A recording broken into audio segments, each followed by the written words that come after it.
here, so then you can. He's a jogger, he's not a runner. I'll just take your steps.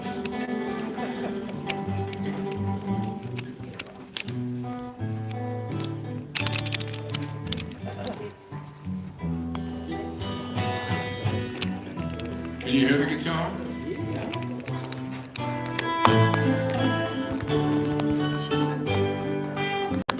Bach wrote this, not the words.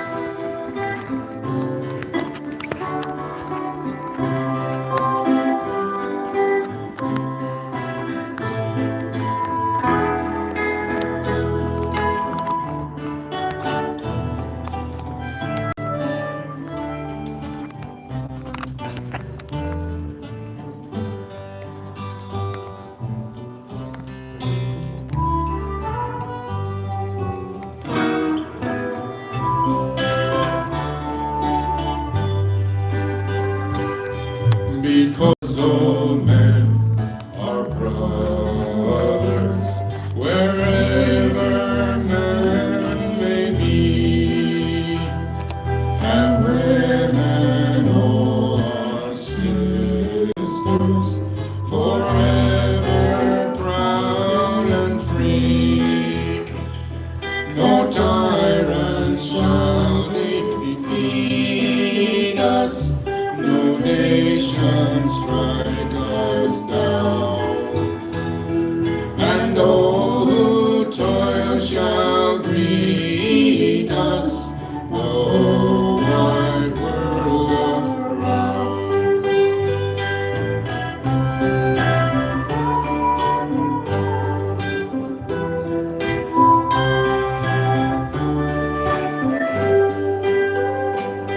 My brothers and my sisters, forever hand in hand, where chimes the bell of freedom, there is my native land. My brothers' fears are my fears, yellow, white, or brown. My sister's tears are my tears, the whole wide world around.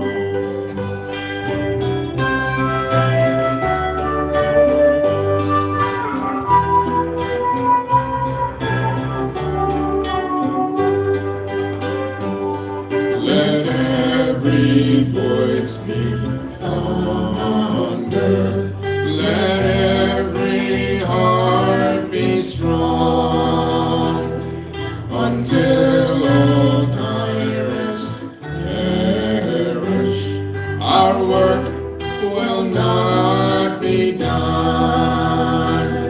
Let every pain be token,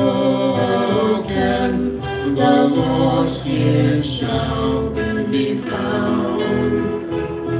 Let slavery's chains be broken, the whole wide world around.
do let people do their thing. Jen, should I be behind the mic? Does it matter? I think the mic is off mic. If you speak loudly, you'll be okay. It's better to use the mic? Should we stay up here? We can stay up here. Bring the people up there. Either way, Yeah, well, I want to be at the mic. there's your mic right there. This was good. No, that one over there. You're The fine. big one there, right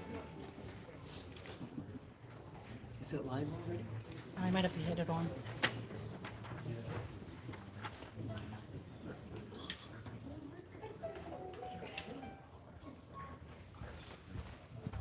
Okay, that looks like this is on. Hallelujah, it's a miracle. And we're in a church. I guess that's where miracles are supposed to happen, right? Anyway, I'm Reverend Bob Moore. I'm Director of the Coalition for Peace Action. And on behalf of the coalition, and tonight we also have some climate activists with us. I want to welcome you. Yes, I want to welcome you.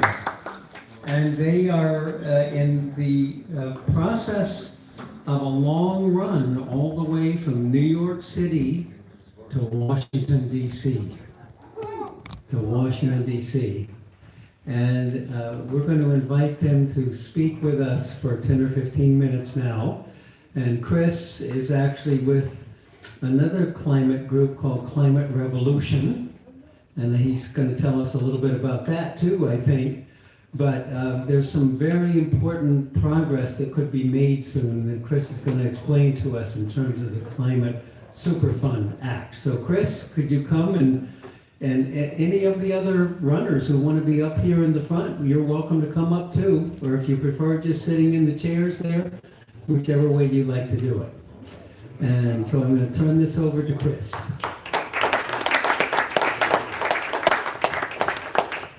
Hello, everybody. My name is Chris Atiro. I am the Deputy Director of Climate Revolution Action Network. We are a nonprofit organization of 20-somethings in New Jersey who have full-time jobs, and we kind of do this as a volunteer gig. But we're a coalition of younger people working to uplift youth voices in the climate crisis in New Jersey. I really appreciate all of you welcoming me into your beautiful house of worship tonight. I apologize for my appearance.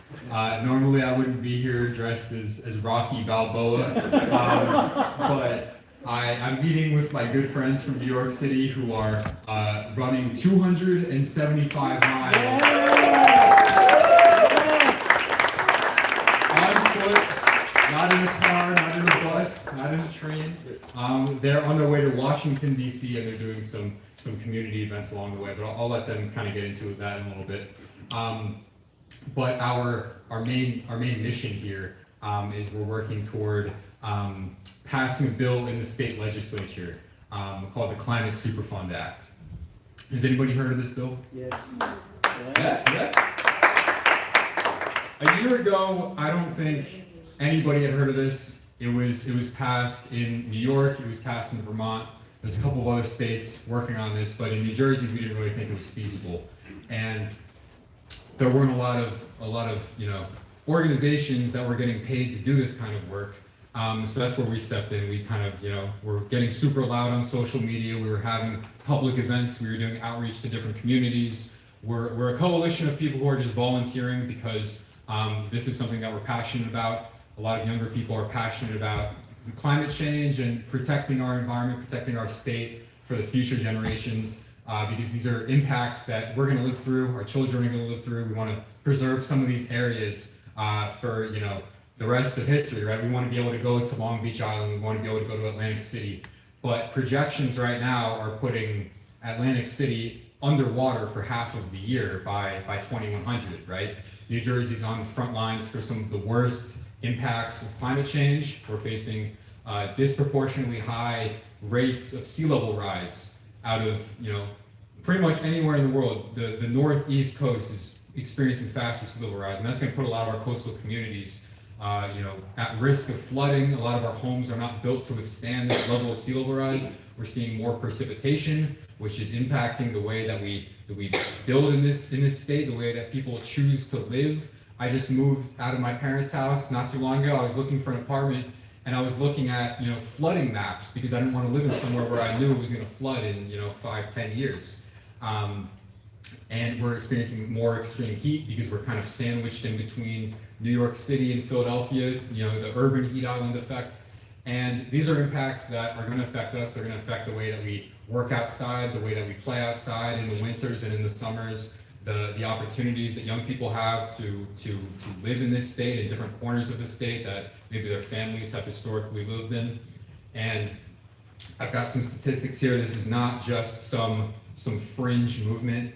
There's thousands, hundreds, thousands of bills that get introduced in the legislature every single year. Not all of them gain a lot of momentum, but the Climate Superfund Act would raise $50 billion over a 20-year period, not by raising taxes, not by squeezing working families even tighter who are just trying to get by, who are just trying to, raise their families in the state that they love, but by taxing the individuals and the corporations responsible, by requiring punitive damages from the largest fossil fuel corporations who have committed the most to climate change over the years, who are going to have to pay into a fund for climate resilience efforts, for infrastructure projects, for any type of resilience efforts, for clean energy projects, because they are the same exact companies that have been lobbying against the federal government, against state governments, against local governments to halt any type of clean energy projects, against any positive developments that do not rely on fossil fuels, any public transit projects. And we have 67 municipalities, 67 towns throughout New Jersey, from the northernmost tip to Cape May, that have passed supportive resolutions at the council level who are trying to get this bill passed. We have 5 counties, including Mercer County, that have passed supportive resolutions. We have 51 supporters in the state assembly. We have 19 supporters in the Senate. We have the support of 30 New Jersey family-owned farms. We have the support of teachers unions, labor unions, most recently Hudson County Central Labor Council, AFL-CIO, and Middlesex Somerset Central Labor Council, AFL-CIO. A year ago, this wasn't even a possibility, right? But all of these towns, all these organizations, all these groups recognize that we cannot be the ones paying for these things. We cannot be the ones responsible for cleaning up the mess that big oil has left, right? They knew it was bad, they knew it was harmful, and they continue to do it anyway for profit, for greed. And it's the same as big tobacco, and this is the same exact situation. We want them to pay to clean up our state so that we can continue to live here. And we've come this far. Yeah. Thank you. We've come this far because we refuse to be silent, we refuse to be complicit, we refuse to be apathetic, despite the federal situation, despite the global situation, despite all of these things getting worse before our eyes throughout our entire lives. The amount of insects, the amount of animals that we've seen throughout the United States, throughout the world, has been decreasing over the course of our lives. We despite what's going on outside right now, we've been seeing less snow year over year, more rainfall, hotter summers, and our conscience leaves us no other choice. We're not doing this out of motivation for greed or profit. We're not even getting paid to do any of this. This is all volunteer stuff. I like to say that this is our 5 to 9 after our 9 to 5s. We do this after work. We do this on the weekends, and we refuse to be complicit. And this is how we honor the Lord's creation, right? By protecting it and by preserving it for future generations. And this is not a radical bill. This has been done before. It's been done in New York. It's been done in Vermont. It's almost getting done in New Jersey. It's about to be done in California, Hawaii. There's many other states, Massachusetts, that are working to do the same exact thing because they recognize that this is a necessity if we're going to continue moving forward. So we have some speakers from New York, from our team, that have experience with getting this legislation passed, that have experience with implementing it, with working with communities on the ground to get to see it through so that all the funds go toward the communities that need it the most. So I'd like to bring up our next speaker here who's worked on this effort from New York.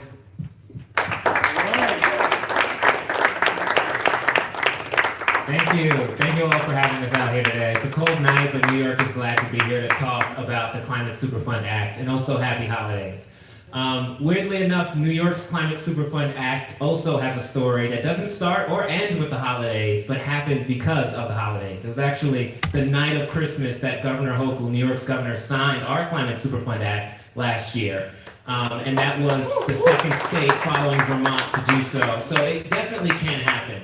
But I'm just going to talk a little bit about that process so you have an idea of what it took to get it to there and how New Jersey can not just follow in those footsteps, but also be a pioneer alongside Vermont, alongside New York, alongside Hawaii, California, and the rest of this country with saying once and for all that enough is enough. Working class people should not be paying for crimes, for pollution, for emissions that they did not cause.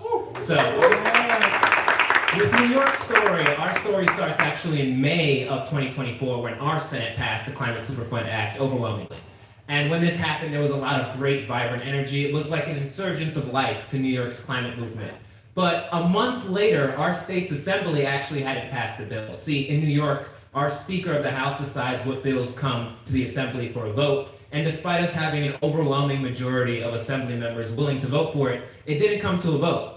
Until, this was super late at night, it was the last hour actually of the Assembly's legislative session, we convinced the Speaker to bring it to a vote and it passed 96 votes, overwhelming majority of New York State's Assembly passed the Climate Superfund Act. And so the rest of that year, despite us passing in a legislature, and I know when you pass a law, it's like, yeah, we did it. You didn't do it yet. It has to be signed by the governor. And so the rest of that year, the rest of 2024 was spent phone calls, rallies, lettering campaigns, every chance that we had trying to convince the governor, Governor Hochul, to sign the Climate Superfund Act. And again, on Christmas night, in the final hours of her ability to sign the bill, she did so. And so that just goes to show really the effort that goes into getting one of these bills passed. But it's important to note why that effort matters, why it matters that people like yourselves are not just here today, but take this back to your neighbors, take this back to your legislators, to everywhere you go about your life, because these bills mean something. So let me tell you what this bill means to New York. In New York, from the year 2000 to 2024, so pretty much the entirety of the last 2 decades plus 4 years, there have been 95 different events that have cost over $1 billion in damages. 95 different events that cost over $1 billion in damages. That's far too much money for the average working class family in New York to be able to afford. 95 times, who here has $1 billion they can hand out? Nobody. It's way too much money. And so when we're looking at how we can afford to pay for things like the repair to things like Hurricane Sandy, which took years and years, and we're still recovering from to this day in New York City. When we talk about things like resilience, how do we prevent flooding? How do we prevent things like heat waves from harming our communities? How do we prevent things like hurricanes when they come from just destroying the electrical grids that we have that are incredibly outdated? When we talk about repair, resilience, and community programs, these are things that we should be looking towards the wealthiest among us to finance. But importantly, not just the wealthiest among us, but the ones responsible for the very problems that we have to pay for. That's right. And so the Climate Superfund Act is more than just a torts claim for any lawyers in here. In non-legalese, it's more than just paying for damages that people are causing today. Specifically, it's paying for damages already caused to New York, to New Jersey, to Hawaii, to many of these states across the country. And so because it's defined by things that's already happened, it has a price tag. You know how much damage was caused by those 95 events between the years 2000 and 2024, and that price tag, that's what we're saying to these big polluting companies that you have to pay for. Not for what you're causing today or tomorrow, but what you've already caused in harm. That's important because the second part of passing a bill is after it becomes law, you're gonna get a lawsuit. We all know it happens. Every law that ever passes, there's someone who wants to sue it afterwards to not happen. And in New York, we're no stranger to this. In fact, right now, United States versus New York, there's an attempt to prevent our Climate Superfund Act from actually being enforced. Here's the great thing, though, about how the Superfund Act is modeled. There's not really much of an argument that they've had against New York, because effectively what their argument hinges on is whether or not damages that were caused in the past have an impact on the companies today and in the future. Functionally, no. You already caused the damages. The way you operate your business in 2025 and 2026 doesn't really matter to us. We care about how you operated it from 2000 to 2024, and specifically when it comes to the events that happened in the state of New York. And so that very strong legal foundation modeled off of CERCLA, the Superfund Act of 1980. I know a lot of terms that we use these days when it comes to these legislations.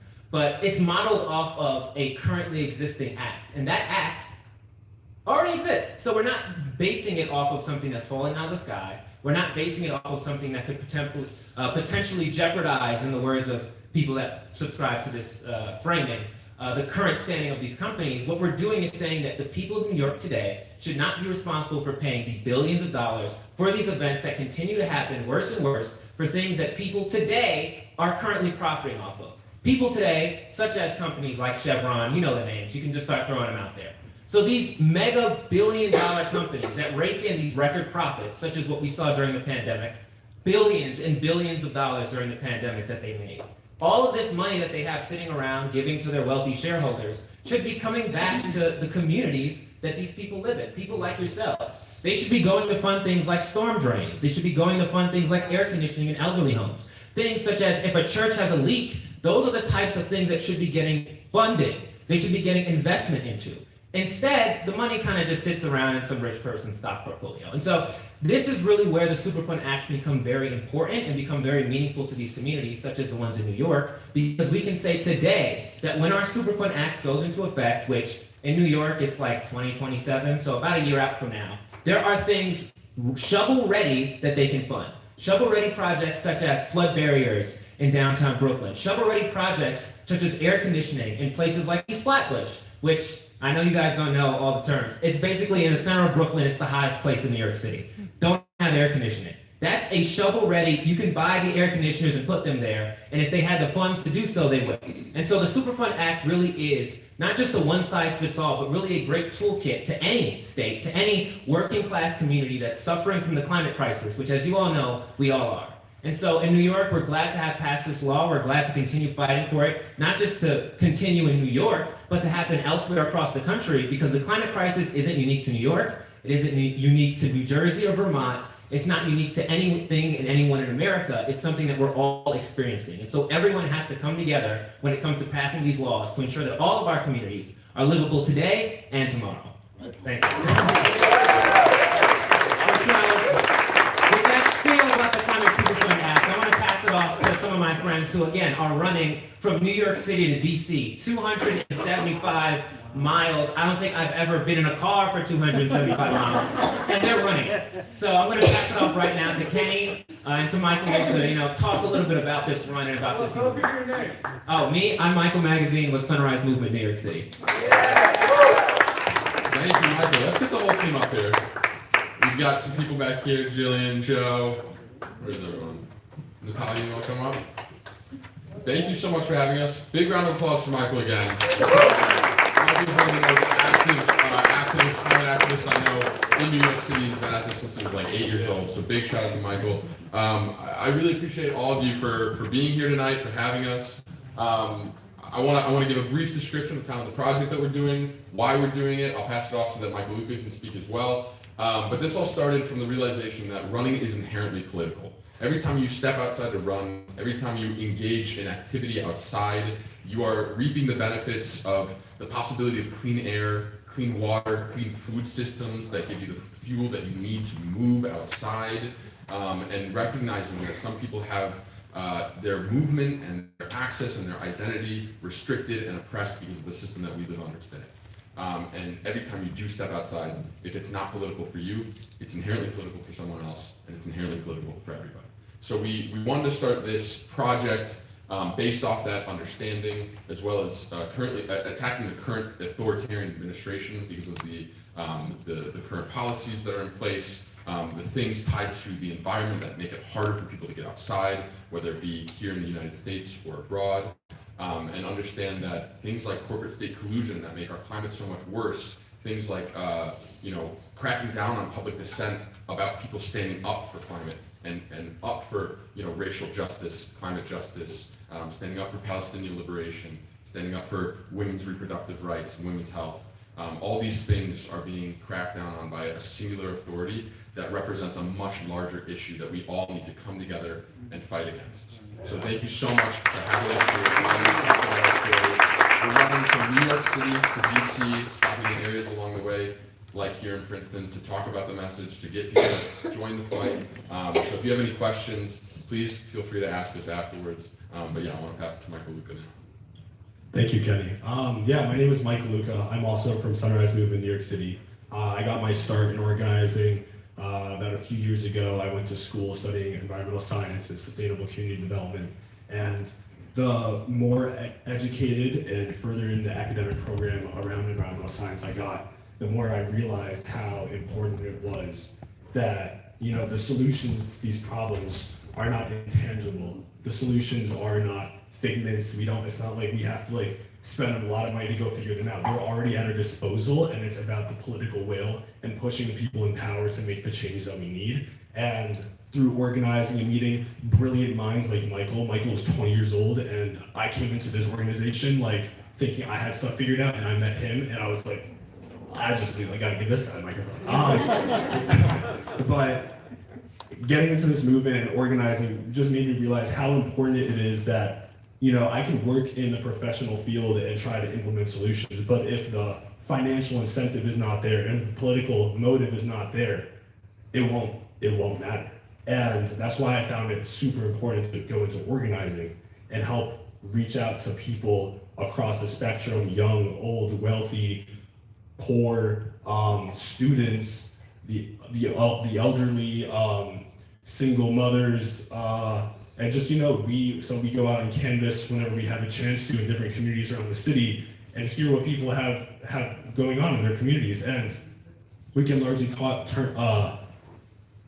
bring it back to an inequity in our society. There's an inherent imbalance right now in our dynamic. And right now our government is pushing the seesaw all the way up.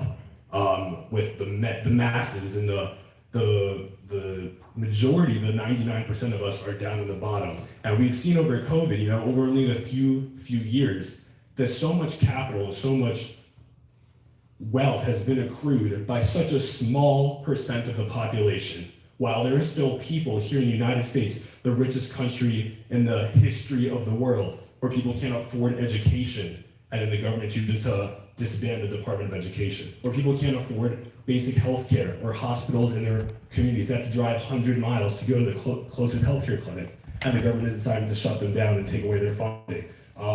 We have systems of private detention centers, people being incarcerated and put to work for profit, essentially modern day slavery. And it's not having any effect on the rate of crime in our country. These are issues that are not intangible, and they affect all of us, and we all can have either a direct or indirect connection to them. And what requires is, the organizing and having these hard conversations and talking to the people in our lives, because to make the change that we need, it's going to take all of us coming together, and it takes a lot of not only collective action, but when the time comes for it, mass non-cooperation. And that's what I want to talk to you about, is when there comes a time for a general strike, whether you're working or not, and taking to the streets or showing solidarity with the people who are, is what's going to make a difference. In this project, we all have bid numbers, and my bid number is 4, because to overthrow an authoritarian regime, it only takes 3.5% of the population getting to the streets to depose that authoritarian regime. So if we can get to 4% of our population, that's an immediate change that we can see and forever shift the trajectory of our society and create a future that to so many of us seems impossible or almost utopian. But in a lot of other countries, it's the norm. People don't have to suffer for things like healthcare, and they can pass ambitious policies like the Climate Superfund Act and not have politicians dragging their feet every step of the way because they're getting handouts from fossil fuel companies or big pharmaceutical companies or big agricultural companies. It's a hard fight, and being an organizer is very hard because you see so clearly the things and the obstacles that are in our way.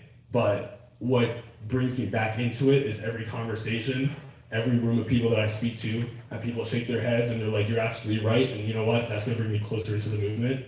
So I just wanna thank you all again for having us here tonight, and having us in a welcome place and giving us the support that we need to keep going 215 more miles to DC.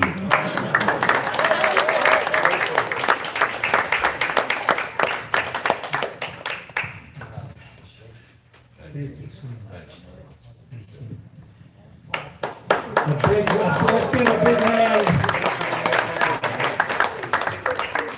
And wow, you all really are articulate and you know exactly what you're talking about, so thank you for that.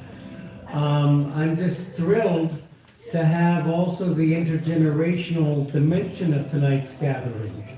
And sometimes we're like ships passing in the night, but you know, coming together like this, it's really important and we can get traction. So one thing I want to just say a few things before turning it back to David for some more music for the rest of the evening till about 8:30 is that we have real opportunities, and it's building on our No Wars, No Warming campaign. So we aren't new to this issue. We've been doing intersectional organizing on this since 1995.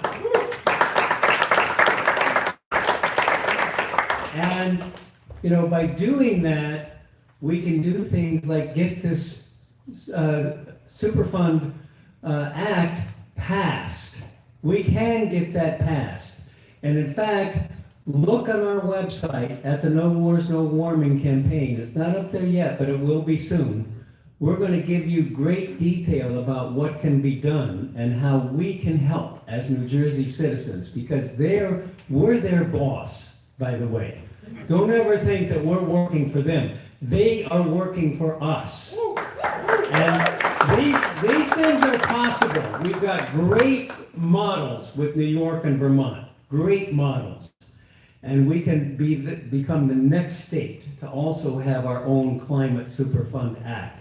So stay tuned, peacecoalition.org, and look for that No Wars, No Warming campaign. It's not up there yet, but it will be soon. Just a couple other quick things. You see there's some highlights of accomplishments and an envelope on your chair. So if you are so moved, we would love to have you take advantage of that envelope.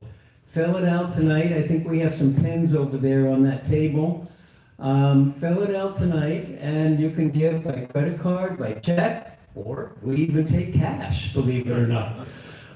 So that would be a big help as we wrap up our year-end fundraising.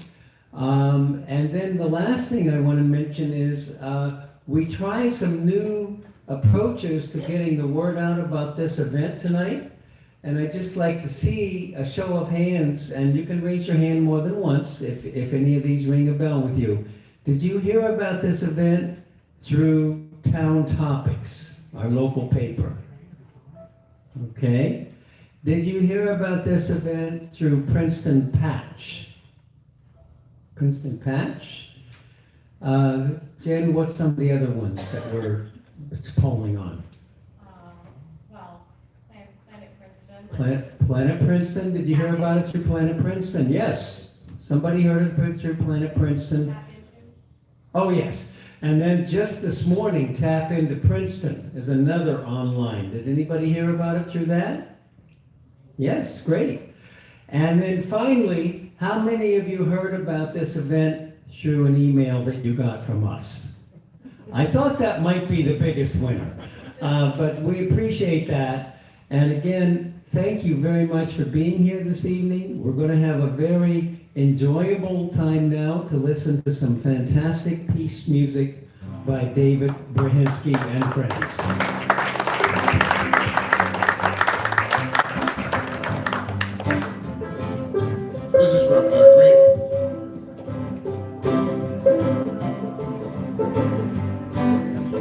This is from the great blues singer Guy Davis. And you can participate in this one.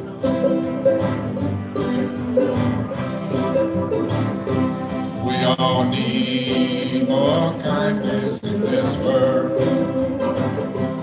We all need more kindness in this world. You may look high and low, but there's no place else to go.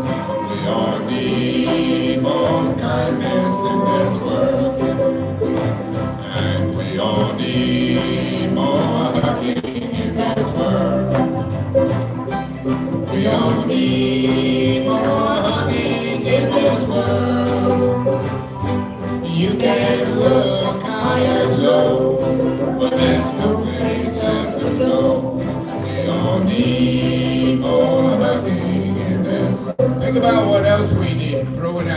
all need more laughing in this world.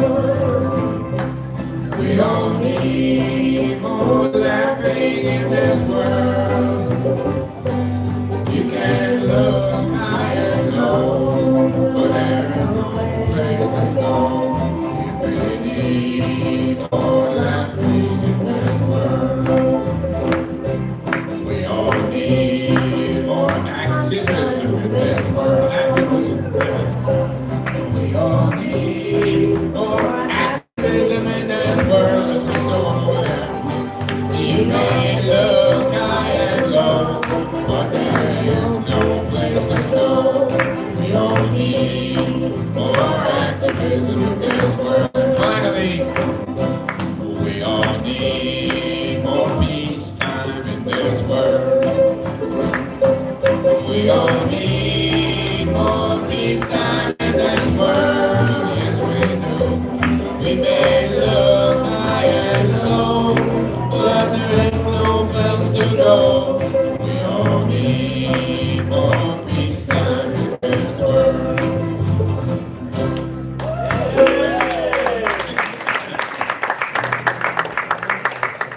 So we'll try something from Woody Guthrie now. Woo! Yeah. The last verse has a little archaic lyrics to it, but what the hell?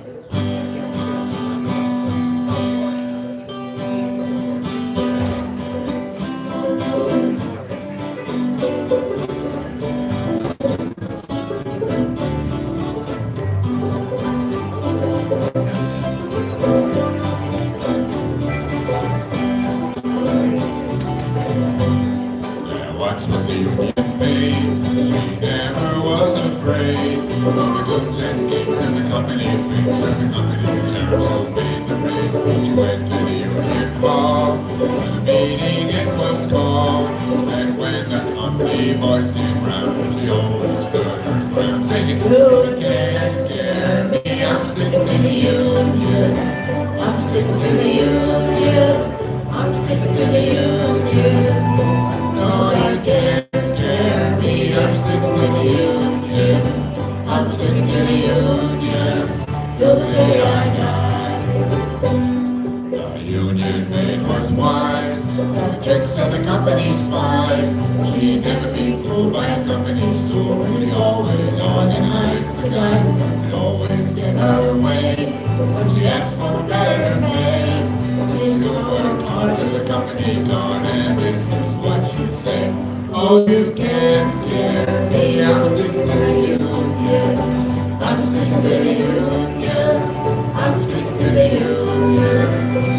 No, you can't scare me, I'm sticking to the Union. I'm sticking to the Union till the day I die." All right, take a break. All right,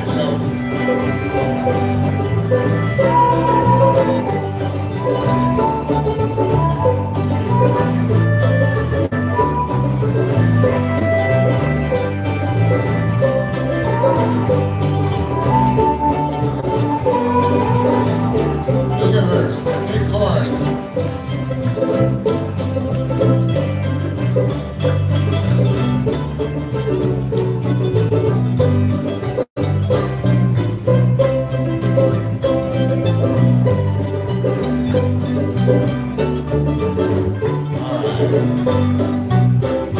Now you gals, you wanna be free? Take a little tip from me. Get you a man as a union man and fight together for liberty. Married life ain't hard when you got a union card. And a union man has a happy life if he's got a union wife. Oh, you can't scare me, I'm sticking to the union. I'm sticking to the union. I'm sticking to the union. No, you can't scare me, I'm sticking to the union. I'm sticking to the union till the day I die. That's right.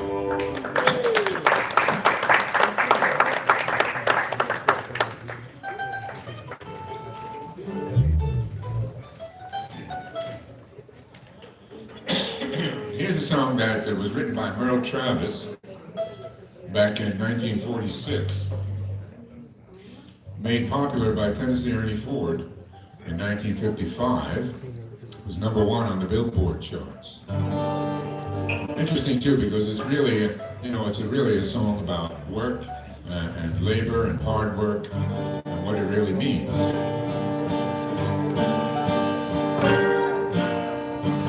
Some people say a man's made out of mud, a poor man's made out of porcelain blood, skin and bone, a mind that's weak and a back that's strong. You load 16 tons, what do you get?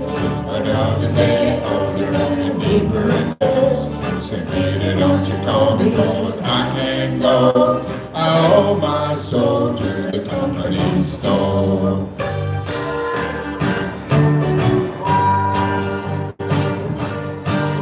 I was born one morning when the sun didn't shine.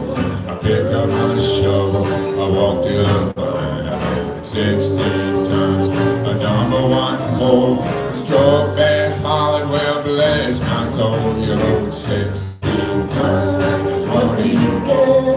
Another day older and deeper in debt. Says, Peter, don't you call me, 'cause I can't go. I owe my soul to the company store.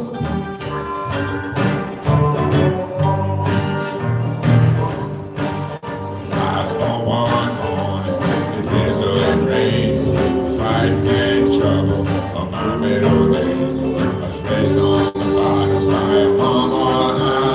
I'm mean as a dog, I'm chill as a lamb, 16 tons, what do you get? Another day older and deeper in debt. Said, Peter, don't you call me, 'cause I can't go.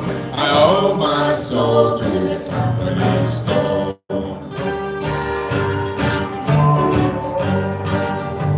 All right, let me hear it.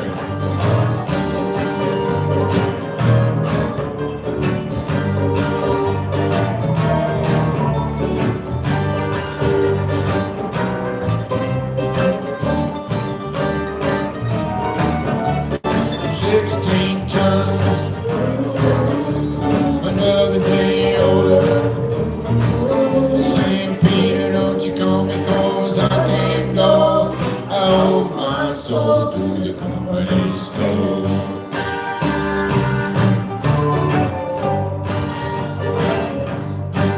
Well, if you see me coming, you better step aside. A lot of men did, a lot of men died. They got a fistful of iron, a fistful of steel. If the right one don't get you, then the left one will. You load 16 tons, and 40 you go. Another day older and deeper in debt. Peter, don't you call me, 'cause I can't go. I owe my soul to the company store.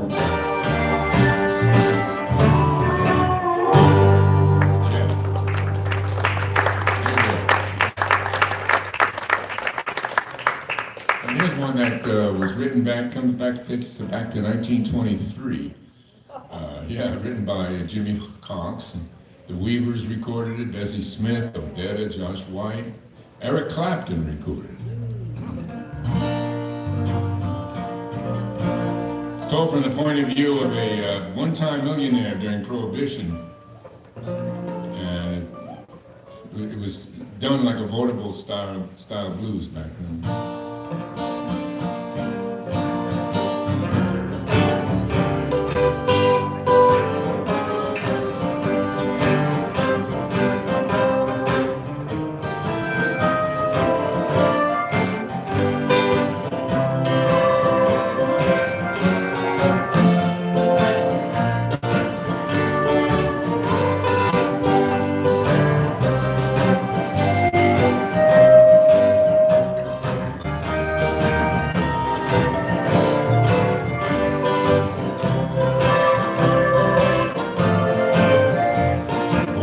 Solid the line of a millionaire. I spent all my money and I didn't care. Taking my friends out on a mighty good time, yeah, buying high-priced liquor, champagne and wine. Then I began to fall so low. I didn't have a dime, I had no place to go. If I ever get my hands on a dollar again, yeah, hold on to it till the eagle grants, because nobody knows you when you're down and out. In my pocket, not one penny. When it comes to friends, I haven't got any. But when I get back on my feet again, everybody wants to be my lovely lost friend. You know, it's mighty strange without a doubt. Nobody wants you when you're down and out. Let's play it.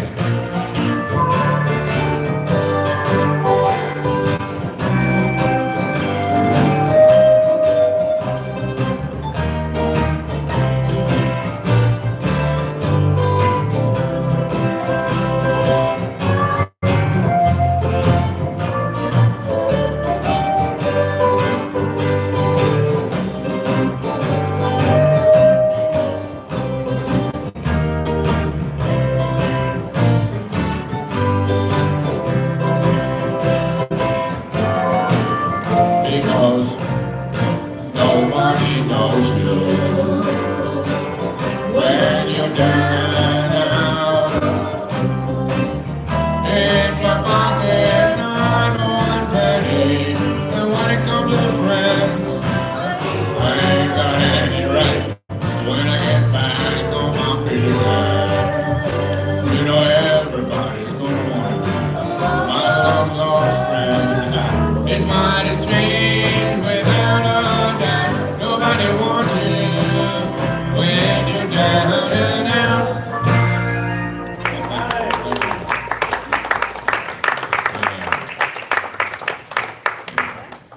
So now we're going to do something a little more contemporary. This is from Leonard Cohen. And he wrote it in 1992. And it becomes even more relevant every single day. I've been doing it almost every concert these days.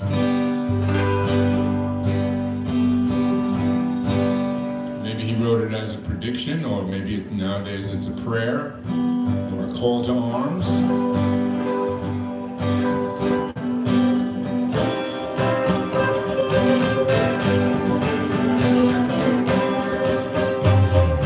It's coming through a hole in the air, for those nights in Tiananmen Square. It's coming from the field, and it ain't exactly real, or it's real, but it ain't exactly there. From the wars against disorder, from the sirens night and day, from the fires of the homeless, from the ashes of the gay, democracy is coming to the USA.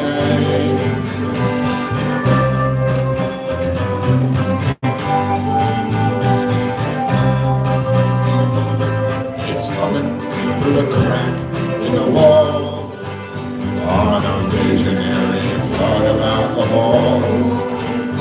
From the staggering account of the Sermon on the Mount, which I don't pretend to understand at all. It's coming from the silence, the dark of the bay, the brave of all the battered, the heart of Chevrolet. Democracy is coming to the USA.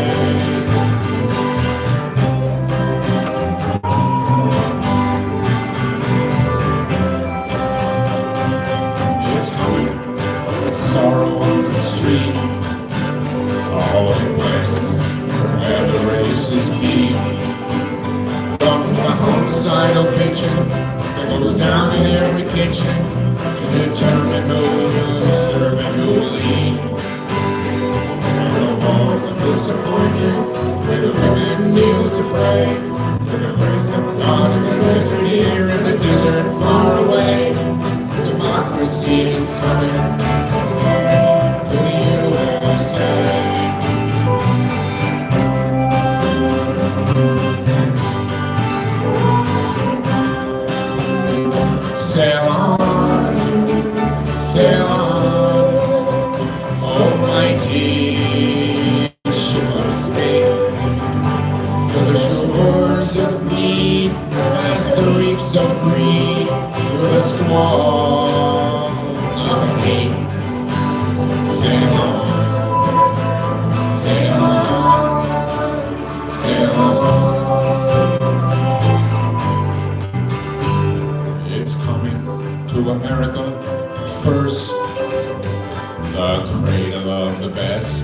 and of the worst. It's here they got the range and the machinery for change, and it's here they got the spiritual thirst. It's here the family's broken, and it's here the lonely say that the heart has got to open in a fundamental way. Democracy is coming to the USA.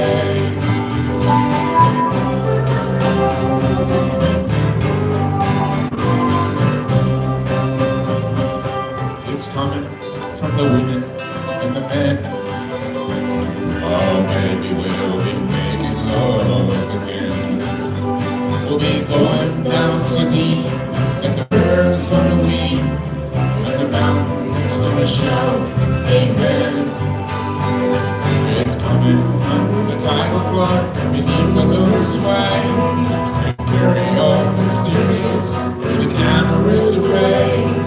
Democracy is coming to the USA.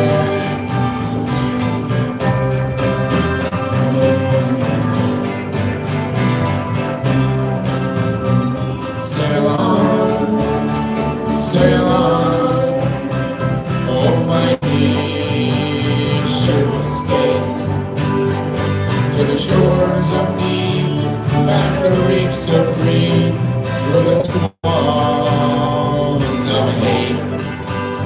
Sail on, sail on, sail on. I'm sentimental, if you know what I mean. I love the country, but I can't stand the scene. And I'm neither left nor right, I'm just staying home tonight, getting lost in that hopeless little screen. But I'm stubborn as those garbage bags, the time cannot decay. I'm drunk, but I'm still holding up this little wild bouquet. Democracy is coming. Democracy is coming. Democracy is coming to the USA. To the USA. Let us pray.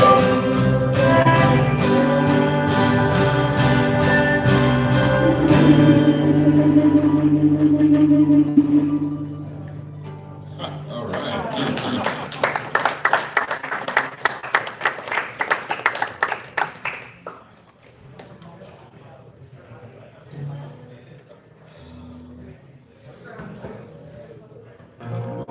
Here's another song from Woody Guthrie, very relevant to what's going on today on the streets. This was written in 1961.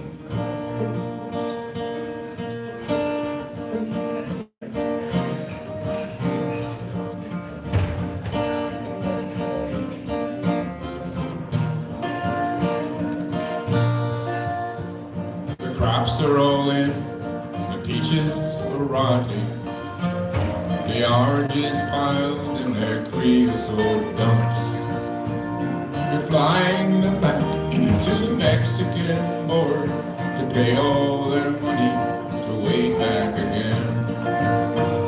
Goodbye to my Juan, goodbye Rosalita. Adios mis amigos, Jesus y Maria. You won't have a name when you ride the big airplane. All they will call you will be deportee. My father's own father, he waded that river. They took all the money he made in his life. My brothers and sisters come working the fruit trees, and they rode the trucks till they took down and died. Goodbye to my one, goodbye Rosalita. Adios mis amigos, Jesus y Maria. You won't have a name when you ride the big airplane.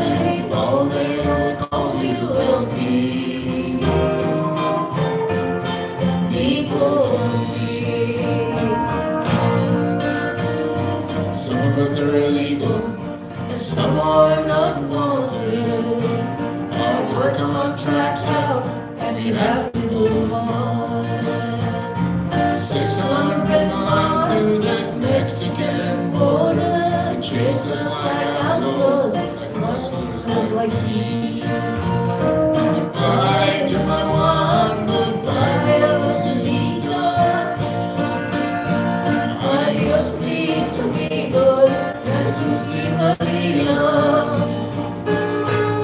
You won't have a name when you ride a big airplane. All they will call you will be deportee.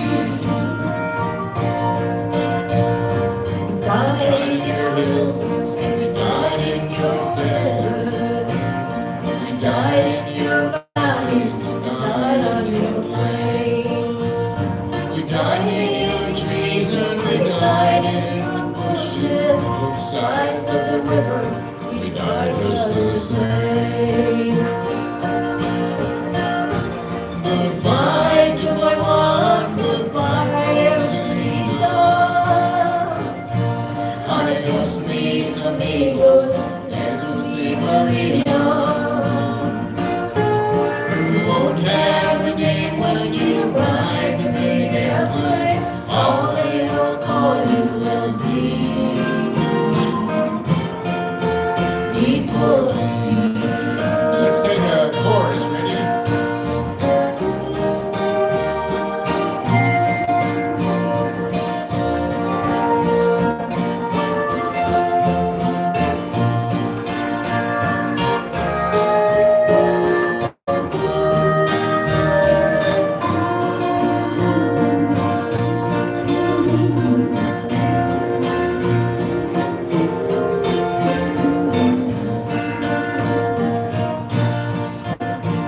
The sky plane caught fire over Los Gatos Canyon. The firebolt of lightning shook all our hills.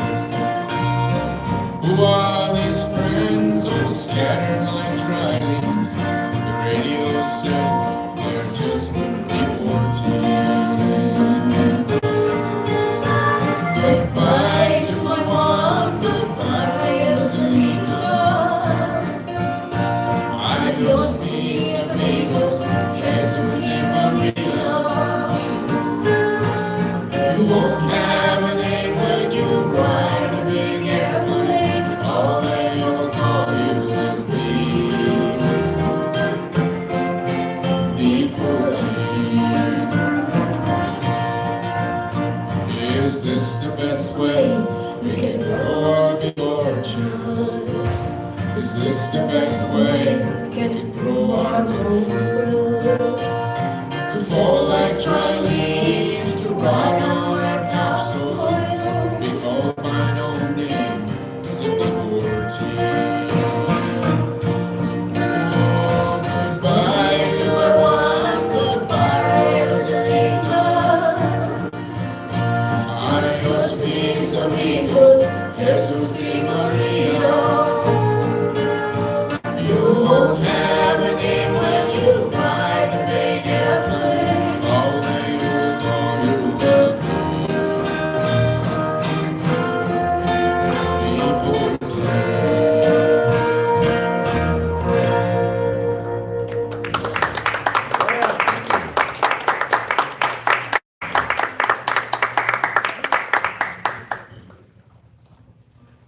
Here's one you can all sing on the chorus. You don't have to know that much Spanish. Here's the chorus. Guantanamera, Juanita Guantanamera, Guantanamera, Juanita Guantanamera. Yo soy un hombre sincero, de donde creche la mano. Yo soy un hombre sincero, de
share these poems. My poems are clear green, a flaming crimson. My poems are wounded fawns searching through the hills. And the last verse reads, with the poor people of the earth I want to cast my lot. The coolness of the mountains pleases me more than the sea. Con los pobres de la tierra quiero yo mi suerte echar. Con los pobres de la tierra quiero yo mi suerte echar.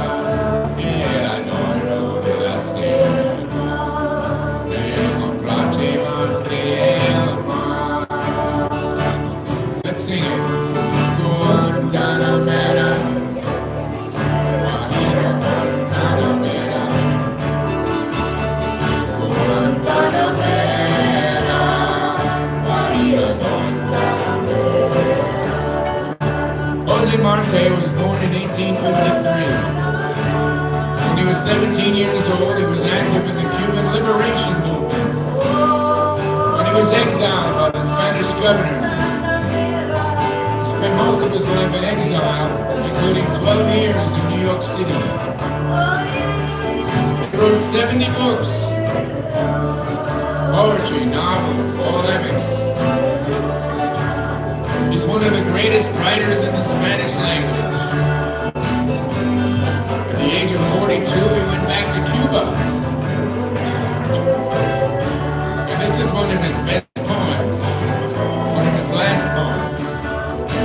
Because he was killed within the year in an abortive uprising. After he died, people put it to a popular tune written by Jose Fernandez and adopted by Pete Seeger. Guantanamera, Guajira, Guantanamera, Guantanamera, Guajira,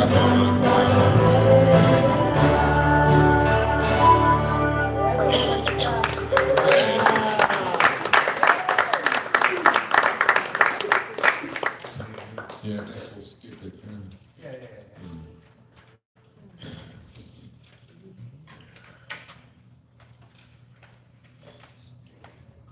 We'll go to Christmas time in March. Yeah. Unless you want to do it. No, this feels better. Yeah. See, Joe brought a song, a Christmas song in Sicilian. And we're trying to wonder whether we should do it or not. What do you think? You want to hear it? Yeah. I want to hear it. Yeah. Can you do it right from there? I can do it from here. Okay. Yeah, I need the guitar though. Oh, you need the guitar. I'll take my capable. You want to take this?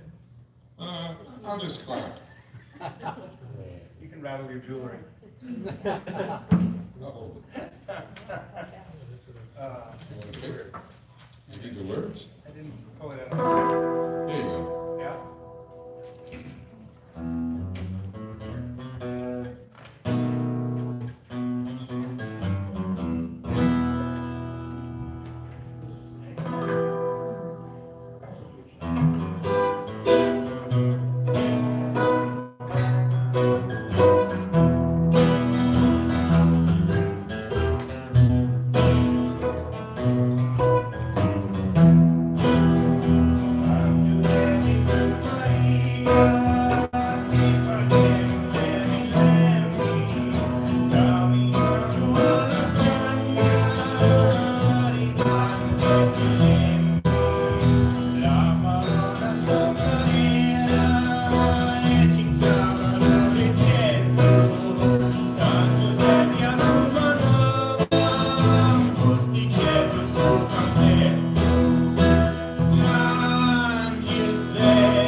Saint Joseph and Mary as they're going through all their things before Jesus is born, traveling and then having to be in the census and paying the tribute to the king. Yeah, just basically the whole story. Yeah. And why Sicilian? Why did you do it in Sicilian? Oh, because I'm Sicilian. That's the reason.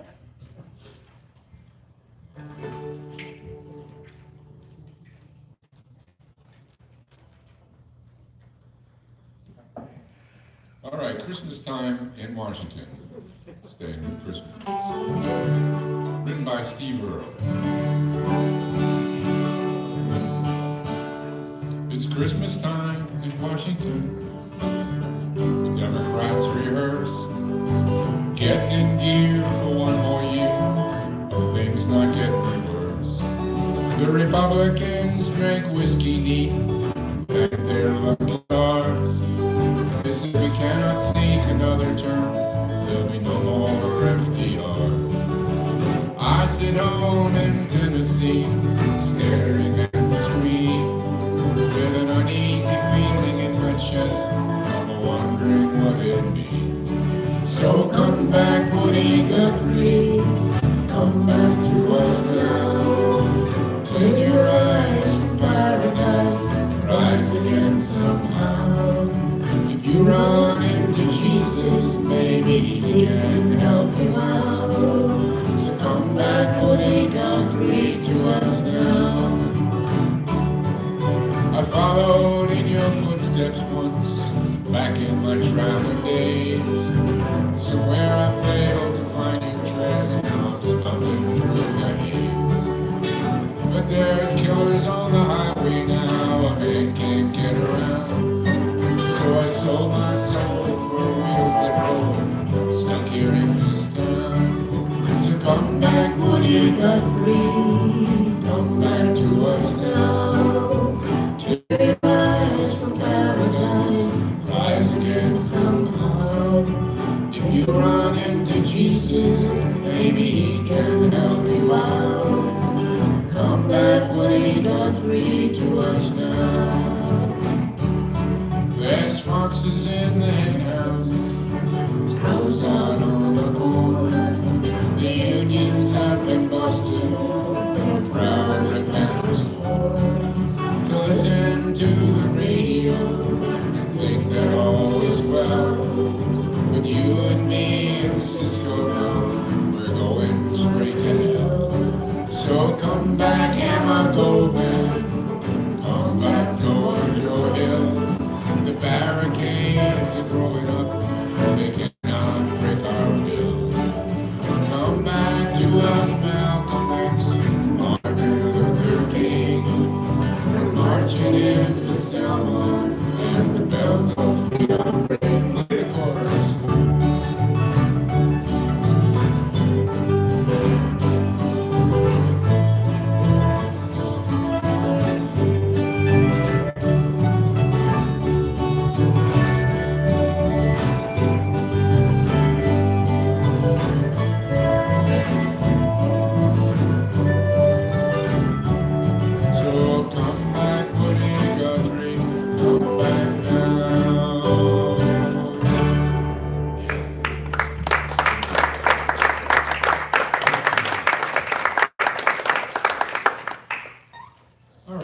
Down the home stretch, we have a song here that's a good sing-along for everybody. It was originally, it was originally entitled "God Blessed America," and Woody wrote this. It's his most famous and most often sung song. It was first composed in a Fleabag hotel on 43rd Street in New York in 1940, following a long journey across the country. Woody put it away and seemed to forget it for a few years, till he met Mo Ash, who had him record everything he ever wrote. And Woody wrote the song in response to Irving Berlin's song, "God Bless America," which was sung by Kate Smith and had become the #1 patriotic song during World War II. Some of you may remember that. Woody thought it needed amending. See, the Berlin song ignored the people on welfare, for example. And Woody's song had a lyric about that, as well as one pointing to the discrepancy between those who owned the land and everyone else. Over time, the punchline changed from God blessed America for me to this land was made for you and me, and the title from God blessed America to this land is my land to this land is your land. Yeah. Pete Seeger gets credit for spreading it around, Howie Richmond for getting the song without the more controversial stanzas placed in school textbooks. When the song was published in Singat magazine in 1964, it still did not have those lyrics. Rise Up Singing, a songbook published a few years ago, does contain them. We'll sing those lyrics. Arlo Guthrie tells us that he was shocked to hear the song his first day at the Woodward School when he was a young kid. My mom drops me off and I'm wondering what's going to happen when I'm told to go to the auditorium where the teacher was getting ready to sing a song. They break into This Land Is Your Land. I was the only kid who didn't know the words. That's Woody's son, Arlo Guthrie. I knew it was my father's song, but I didn't know anyone else knew it. In 1968, Pete Seeger sang the song at a Poor People's Campaign rally when Henry Crow Dog, a Native American, voiced his resentment. This land ain't your land, it belongs to me. Seeger was shaken, but he soon figured out how to fix things. He added some and he changed some lyrics. So he would sing from time to time lines like, this land is your land, but it once was my land. Later a verse such as the following emerged. Before we sold you Manhattan Island, you pushed my nations to the reservation. This land was stolen by you from me. The song was also adopted for different causes, with lines like, the sun was shining, but the hazes hid it. Bob Dylan, Bruce Springsteen had performed the song many times, with their own interpretations, of course. Dave Marsh, Springsteen's biographer, wrote, Springsteen's interpretation was in the middle between Woody, who wrote it as a Marxist, disillusioned with the American fable, and Irving Berlin, who wrote it as a man who had seen his every dream fulfilled in America. And in one lifetime had moved from the hellish precincts of the New York's Lower East Side to Beekman Place, the shortest, most exclusive street uptown. This summer I read a biography of Irving Berlin, and that really is true. It's an amazing story. Anyway, let's sing it.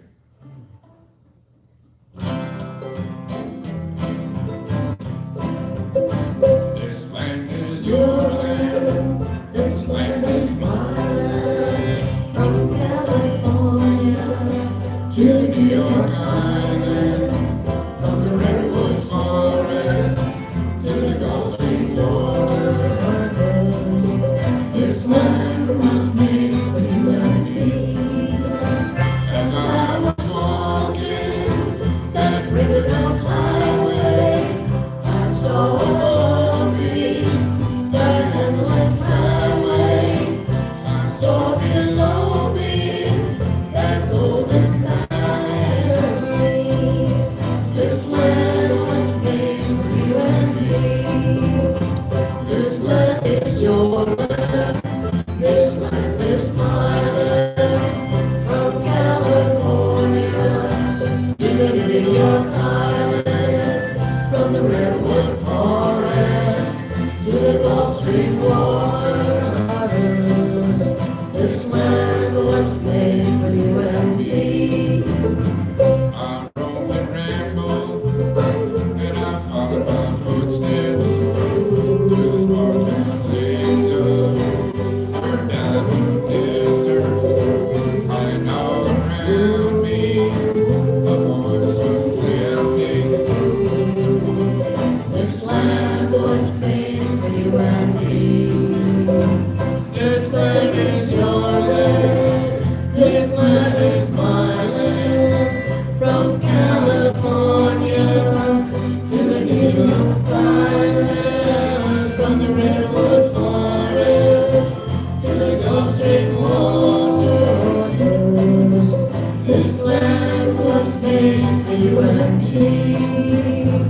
Now the sun came shining, and I was strolling. Oh, I was strolling.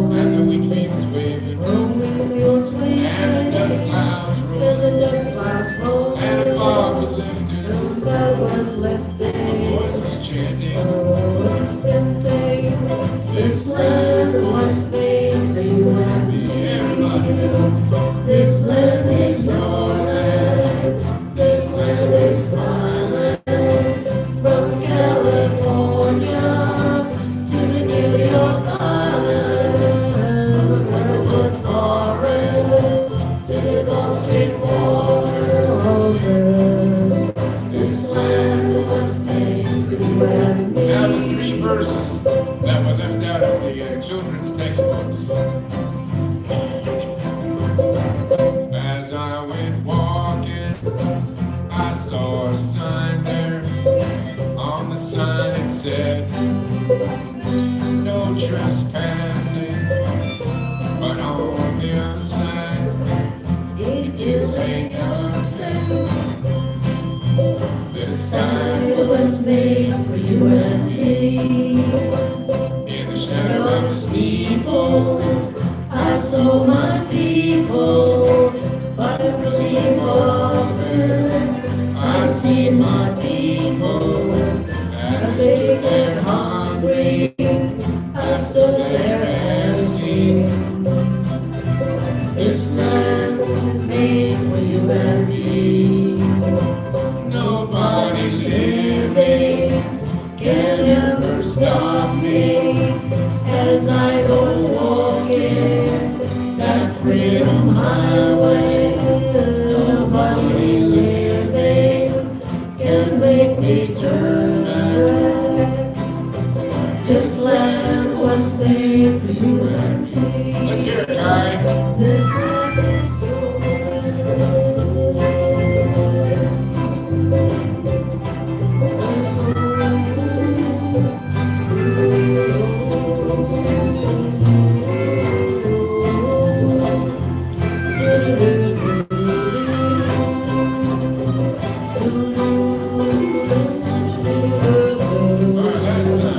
This land is your land. This land is my land. From California to the New York Island, the redwood forest to the Gulf Stream waters. This land was made for you and me. Yeah, that's right. We're going to finish off with something, a song that it's sort of like the democracy song that I've been singing almost with that we've been doing in almost every concert, because it's one of those songs that gets us to rise up, just like those young people here. Yeah. The song sounds like it's about a boat, but when you get to the last verse, you realize it's about a lot more than that. It's called the Mary Ellen Carter.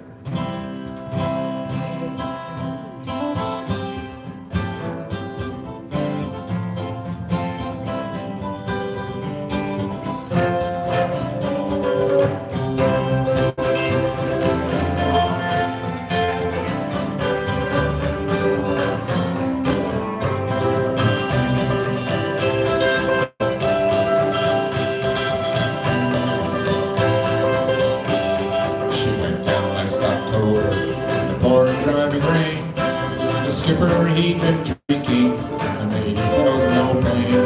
But close to 3 miles out, she was down to mortal blow, and the Mary Ellen Carter settled low. There was just us 5 aboard her, and she finally was awash. We worked like hell to save her, all heedless of the cost. And the groan she gave as she went down caused us to proclaim that the Mary Ellen Carter will rise again. Rise again, rise again. That her name will not be lost to the knowledge of men. All those who love the rest and bear till the end will make the Mary Ellen Carter rise again.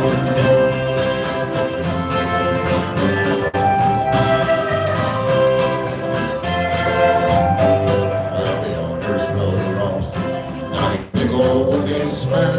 She gave 20 years of service boys and her sorry end. I'm sure it's been the loss of us, so let her rest below. And they laughed at us and said we had to go. They loved her all winter, and days around the clock. She's worth $250,000, all forward and the down. And her job that is the hardest for we were made. Make the Mary Ellen Carter rise again, rise again, rise again. That her name will not be lost to the knowledge of men. All those who love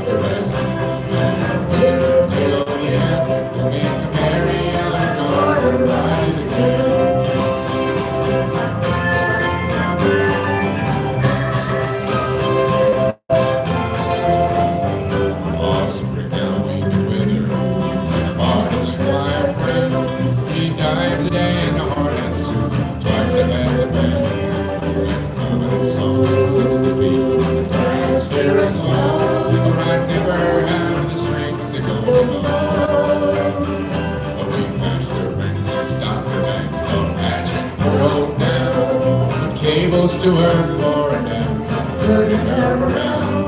Tomorrow you'll meet it there, and pick up a string, and make the Mary Ellen Carter rise again. Rise again, rise again.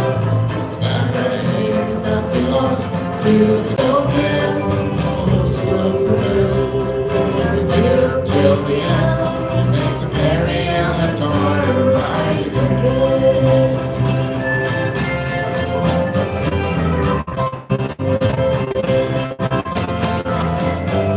Probably couldn't believe her there you see crumble into scale.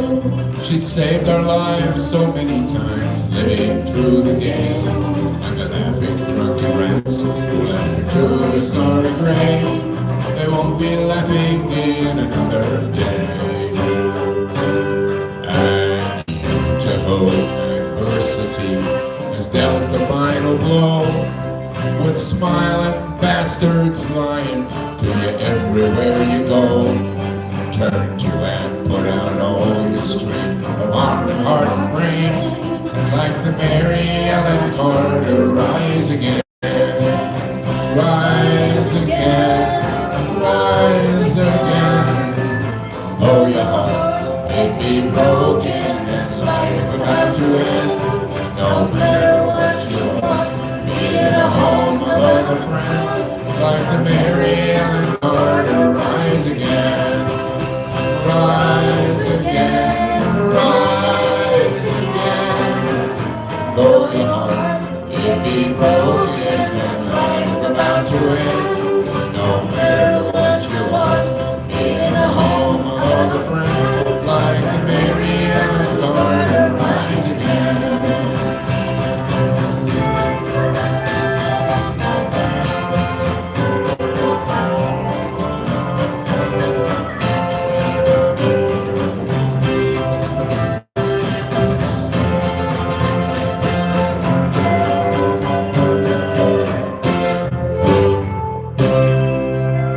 Thank you, thanks a lot.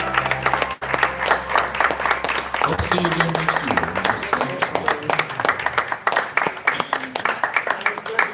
Thank you all for coming. Thanks especially to David Brahansky and friends. Beautiful music, beautiful.